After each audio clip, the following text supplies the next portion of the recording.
Hello, everybody, and welcome to Funless Friday right here on the Eat, Sleep, Bliss YouTube channel. My name is Matt Johnson, your host, and with today being Black Friday, I want to discuss some of the things that I have asked for and wanted for Christmas but did not get. Let's make a list.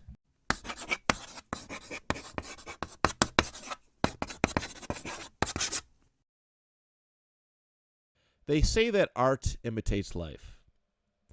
And I view this YouTube channel as art. It's my art. It's me expressing myself, talking about things that I love and care about, and putting it in a semi-decent format for you to all appreciate. So we are going to imitate real life today. You know, just being a few days after our Mirrorless Monday episode where we talked about Thanksgiving and the things that we are grateful for, thankful for, some of the traditions that we have that make the holiday so special. And we are jumping right into the commercialism aspect of all of this, right? The holiday season, going from being grateful and thankful to being greedy and wanting what we don't have, desiring what we don't have. It is so American, it hurts. And it's quite ironic and funny, you know, that people fighting each other over sneakers and the latest cool toys and all of that stuff. It is on brand. It is on brand. And while Black Friday has cooled off considerably over the years with the rise of online shopping, a lot safer, a lot easier, more convenient, it still exists a little bit, but we all desire stuff, all right? And we've all desired stuff that we haven't been able to get our hands on. I think it rings especially true during Christmas time because we've all had stuff that we've asked for, that we've hoped for, that we never received, we never got. You know, and it is what it is. You know, we had to learn to live without some of these things. And it especially stunk when you were coming up and you seen somebody that you knew getting something that you wanted. I will never forget, it was Christmas Day. It was like 97 or 98. And I wanted a Game Boy Color so bad. And for some reason, my uncle felt it necessary to give his kids presents in front of all the cousins. I don't know if it was like, I don't know what the deal was, but my cousin, who wasn't really an avid video game player, she opened up a Game Boy Color on Christmas, and I was livid. I mean, I was a kid. And I should have been happy that she got something that she wanted, but deep down I was just pissed. And it seemed very showboaty at the time.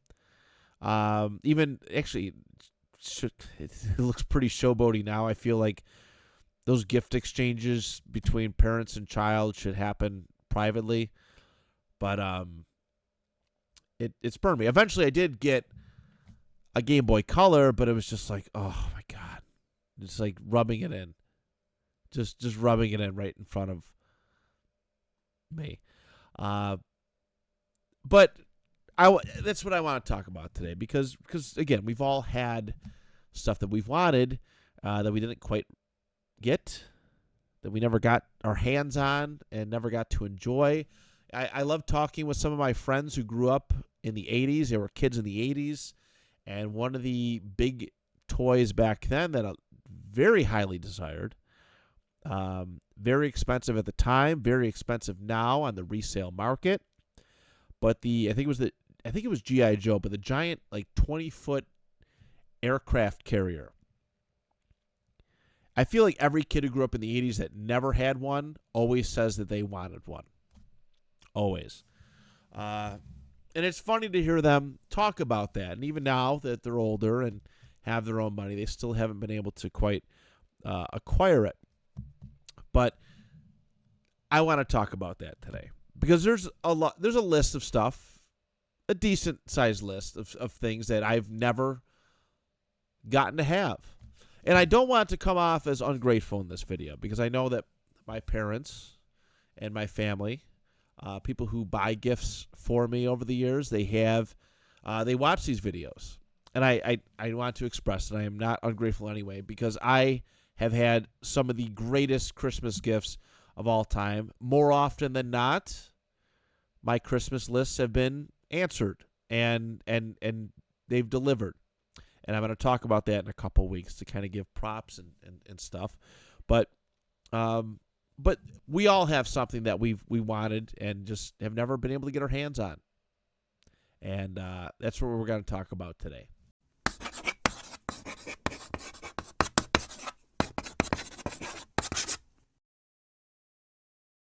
All right, everybody, welcome to Matt's Facts. For this specific video, I want to go through a fun list I found on Stacker.com.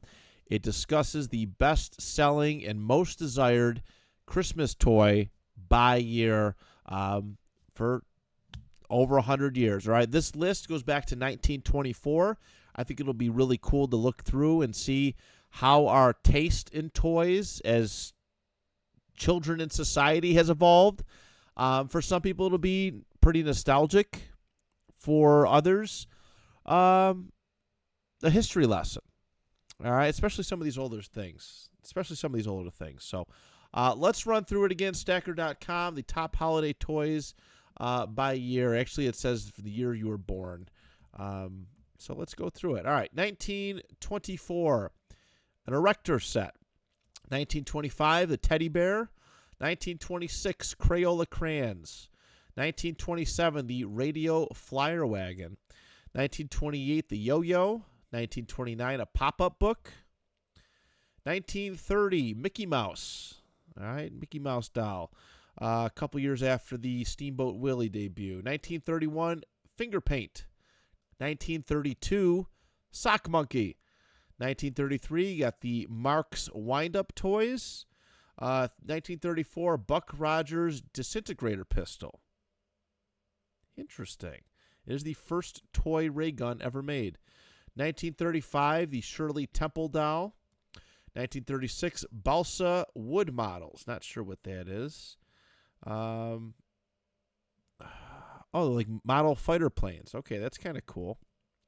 1937, Monopoly, the board game. 1938, a microscope set. 1939, Viewmaster. I had one of those as a kid. 1940, a Red Ryder BB gun, which was $5 back in 1940. Wild. 1941, a beach ball. That's pretty cool. It was 5 cents back then for a beach ball. Amazing. 1942, little golden books. I think a lot of us had those as kids. 1943, Little Green Army Men. 1944, soap bubbles and bubble blowers. 1945, Slinky. 1946, Lionel trains. 47, Tonka trucks. 1948, the toy piano. 1949, Clue, the board game. 1950, the Magic 8 Ball. 51, Color Forms. 1952, Mr. Potato Head. 1953, Model Cars. 1954, Scrabble. 55, Silly Putty. 56, Play-Doh. 1957, Water Balloons. 1958, the Hula Hoop. 1959, Barbie Dolls. 1960, the Etch-a-Sketch. 61, the Slip and Slide. Nothing like getting a water toy. I just thinking about this. The beach ball, water balloons, a slip and slide. Nothing like getting that in December. Gotta love it. 1962, the Chatter Phone. 63, the Easy Bake Oven. 1964, G.I. Joe. 65, Whammo Frisbee. 1966, Twister. 67, Light Bright. 1968, Hot Wheels. 69 was Lego building sets. Oh, my God. 10 to 30 cents per brick. Aren't they like 11 cents now? I don't know. I have to take a gander at some of the prices. 1970, a Nerf ball. 71, the Weebles. 72, Uno. 73, Shrinky Dinks. 1974, the skateboard. 75, the Pet Rock. 76, Stretch Armstrong. 1977, Atari 2600. I would have loved to grow up in that time period. I know there's a lot of good stuff. I love the video game history stuff. 1978, Star Wars action figures. This is a big deal. Kenner had that one. 1979, Simon. 1980, Rubik's Cube. 81, He-Man action figures. 82, My Little Pony. 1983, Cabbage Patch Kids. 1984, Transformers. 1985, Teddy Ruxpin. 1986, the Nintendo Entertainment System. 1987, Jenga. 1988, Troll Dolls. 89, the Game Boy. 1990, TMNT action figures, Teenage Mutant Ninja Turtles. 1991, the year that I was born, it was Super Nintendo. 92 was the Talk Boy. 93, Super Soaker. 94, Mighty Morphin Power Rangers toys. 95, Beanie Babies. 96, Tickle Me Elmo. 97, Tamagotchi. 98, Furbies. 99, Pokemon trading cards. 2000, PlayStation 2. 2001, Bratz dolls. 2002, Beyblades. Oh, I remember getting Beyblades for Christmas. I got the plastic one. My brother got the metal one. He beat the shit out of me every time. 2003, Cranium Hullabaloo. 2004, Robo Sapien. 2005, Xbox 360. 2006, Nintendo Wii. 2007, Guitar Hero. 2008, Wall-E toys. 2009, Angry Birds? Really? Oh, I guess they had a lot of toys and stuff back then. 2010, the iPad. 2011, Skylanders. 2012, Leap Pad Explorer. 2013, Techno, the robotic puppy. 2014, Frozen dolls. 2015, Shopkins toys. 2016, Hatchimals. 17, Fingerlings. 18, Don't Step in It. Oh, okay. It's like a Hasbro game. 2019, Baby Shark official song puppet. 2020, the animatronic The Child. 21, T-Turtle reversible octopus plushie. I feel so old. Squishmallows in 22. And the last one for this list, 2023, Bitsy. My, oh my. All right. Well, I thought that was kind of fun to run through and to see. It's kind of cool to see how much more complicated the toys became later on. And obviously, technology expands, electronics expand, and change and grow. And yeah, that's what we got there.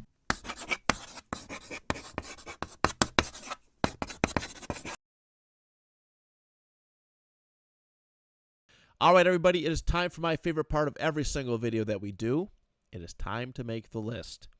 As I always encourage, please feel free to comment your list in the comment section below or send us an email to eatsleeplistpod@gmail.com. That email address is in every single video description that we put up. We'd love to hear your feedback, your lists for any single video that we do, any list topic that we have, but especially this one. I think it's a lot of fun to think about the things that we always wanted and just never got our hands on. All right. Again, I want to reinforce that I have had great Christmases and great Christmas presents, but we all have stuff that we always wanted and never got to have, and that is what this list is all about. Let's get to it. My top 10 things that I've always wanted, my all-time Christmas wish list. Starting off, my number 10. I always loved those whistling Nerf footballs. All right, they sounded cool. They looked cool to throw. I had like regular footballs, which is, great, which is awesome. I also wasn't too super sporty as a kid, but there was something about that whistling sound of the Nerf Vortex football that I thought was so cool and so great. I had a friend who had one, his dog ended up like eating it and but taking large chunks out of it, so it wasn't quite the same. But it was fun to throw. I mean, it wasn't hard to throw a perfect spiral, but that little whistling sound that came with it made it oh so good. So, I mean, I don't know really what else to add to it. I guess I could probably buy one, maybe when my kid gets a little bit older, but I don't know. It just little sound effect adds to it. So number 10, the Nerf Vortex football. Number 9, we talked about Power Rangers a couple of weeks ago, and a lot of the morphing equipment was really neat. I ended up about 10 years ago purchasing the Mighty Morphin Power Rangers Morpher, which is really cool. I wish I never sold it. But as a kid, I always wanted one of the Power Rangers Zeonizers. All right, these things, they went on your wrist, you strapped them up, and you had the thing. All right, so if you're playing make-believe Power Rangers, you kind of had this thing on your wrist, and it just looked cool. I loved all the little gadgets that the Power Rangers had. Their watches. I always wanted one of those like Power Rangers communicators that they had too, the Mighty Morphin communicators. But the Zeonizers were really cool. I really loved that show. I talked about that a couple weeks ago on the Power Rangers list. But I think my cousin Nico had them, and I would put them on every chance I got when I came over. But yeah, I don't know, they look cool. I don't know. I was a sucker for all the hand movements and all that jazz growing up as a kid. And I thought it'd be really cool to have the toy Zeonizers. Now, you see them now, these legacy morphers and legacy things that I think it's, I don't even know who's the selling. I don't think Saban still does. I don't even know if they have anything to do with that. Anyways, they know their market. They know that a bunch of man children like myself are buying that, and the price is ridiculous. But the Power Rangers Zeonizer, that is my number 9. Number 8, I had, Game Boy Color. Would eventually get it, earn it, and but the one game system that always eluded me was the Game Boy Advance. All right, it just looked cool. I liked the shape of it, and there were a lot of great games on it. Going through the next step of the evolution. Like the Game Boy Color was awesome for what it was. It played the old Game Boy games. It had all the Pokemon stuff that I could have asked for. It had some other fun games on it. But the Advance took some nice steps. If I'm not mistaken, it had the screen was lit up. Because I remember sitting on a school bus one morning, and my one friend was playing a WWE game. And I was super jealous. It might have been like Survivor Series or something else. I don't know, but I was super jealous of it because it looked great, and it played all the older games. If I'm not mistaken, I think it had I forget what the term for it, but you could play those older games on it. But the Advance was just cool. Again, I liked the shape of it, and some of the games that came out for it were pretty sweet. I play a lot of them on emulators now. It's definitely one of those had to play it in the moment kind of things, right? Like if you played these games back when they first came out, you'd be pretty blown away, but now they feel super dated. But regardless, the Game Boy Advance, I think if I came across one, I would buy it and play it as is, but I don't know. Playing it on some of the emulators that I have that utilize modern controllers and stuff, it's just weird and wacky. So my number 8, the Game Boy Advance. Number 7, electronic vehicles, Power Wheels. Basically, you got the Jeeps, you got the trucks, all that electronic stuff. They were starting to come out. They might have been out a little bit before I was born in that era. I remember my brother got a sweet silver truck that I wanted to ride so bad, but I was so big at that point, and I sat in that thing and hit the gas pedal, and it would not move at all. But, man, seeing some of the commercials for these things, these kids riding these Jeeps that look like they're going off-road and all that jazz. Super jealous. I wanted to ride up and down the block. I would have patrolled the streets in something like that. So yeah, Power Wheels, all the electronic vehicles that were out back then. Those were definitely something that I would have enjoyed. If there was one that could maintain my weight currently, I would probably do it. Yeah, I think I would.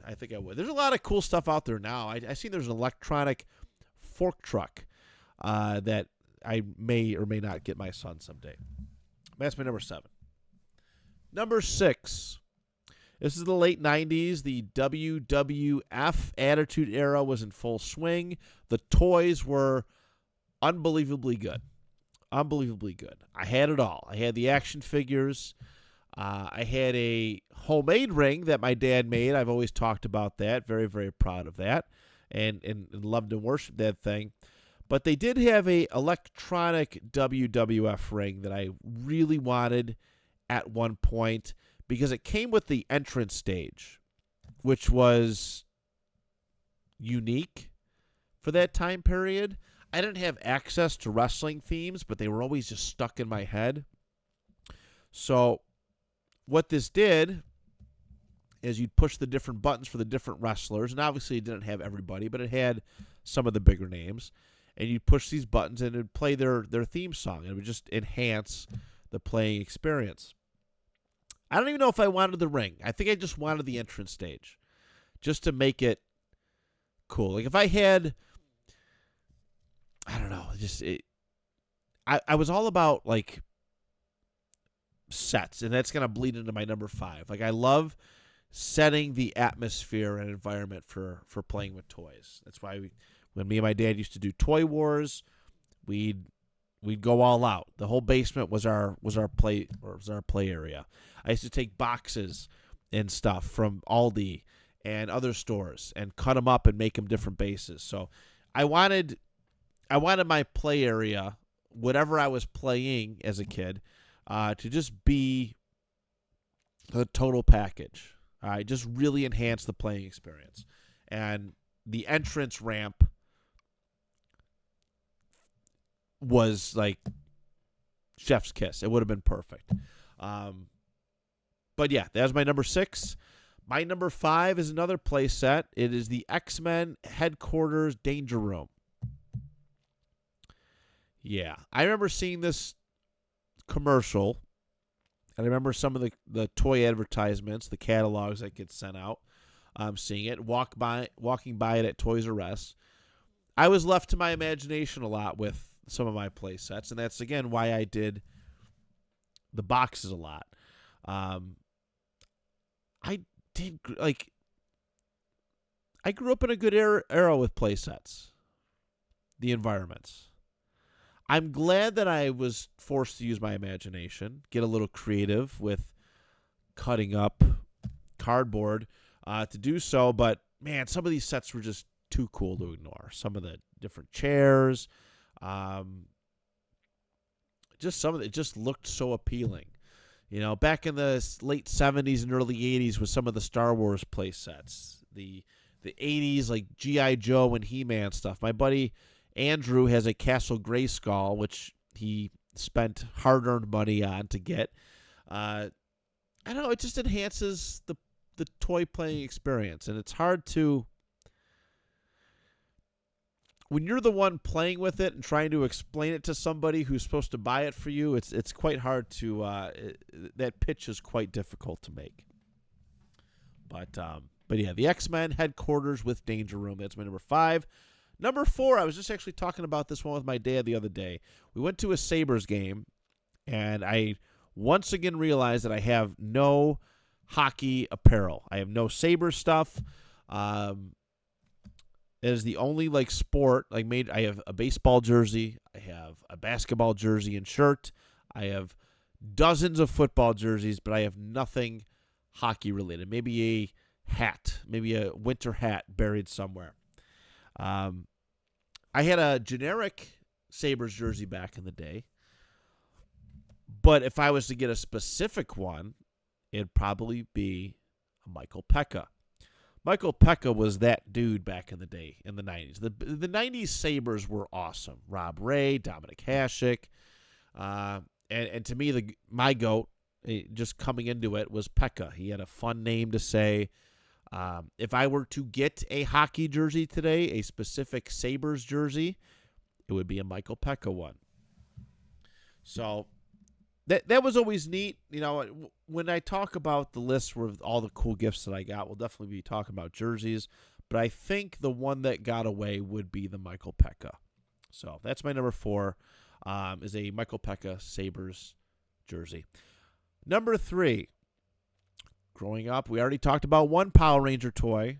Let's talk about another. The Dragon Zord toy. All right. The Dragon Zord used to scare the crap out of me watching the show, but it looked awesome.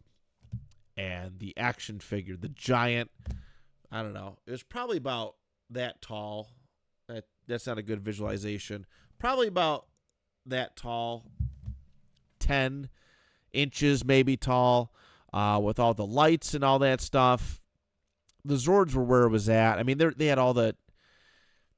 It just, again, it enhances the playtime. You had the flip heads and all the other Power Rangers doohickeys, but all the Zords really brought it together. You know, if you had the Megazord, which was, you know, quite cool to have. I had the Red Dragon Thunder Zord toy, but the one I always wanted was the Dragon Zord because that was the cream of the crop at that time, especially early 90s. I had a friend named Brandon who had one, and I tried so hard to trade him for it, but it just did not pan out, and understandably so. But, yeah, the Dragon Zord action figure was unbelievably cool, and the re-release stuff, super expensive, and, of course, the older stuff is